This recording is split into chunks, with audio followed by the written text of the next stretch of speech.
10 కిలోల చేప కదా, ఇట్లా తొనలు తొనలుగా వస్తుంది. జిలేబీ చుట్టూ ఉన్నట్టుంది చూడండి. పెద్ద చేప అయినప్పటికీ అట్లా ఉంటుంది. లేకపోతే ఒక ఉల్లిపాయ వేస్తా, అందుకే ఒక ఉల్లిపాయ పెద్ద ఎక్కువ ఉందని పచ్చిమిరకాయలు కాసిన ఎక్కువ వేస్తున్నా.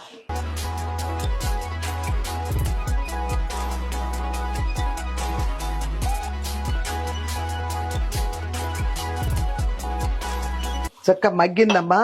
ఇప్పుడు ఈ టమాటాలు పచ్చిమిరపకాయలు వేసేస్తున్నా.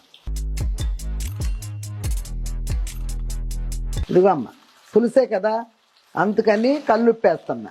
ఇదిగో అమ్మ, అయిపోయింది. ఎందుకంటే పులుసు ఇంత చిక్కబడితే చాలమ్మా, చక్కగా చిక్కబడిపోయింది. హైలోనే వండాలి. మాంసం అయినా సిమ్లో పెట్టచ్చు, కానీ ఎప్పుడన్నా ఫిష్ అసలు సిమ్లో పెట్టకండి.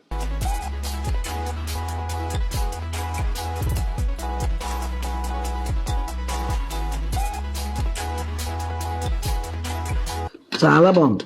ముదురు చేపే.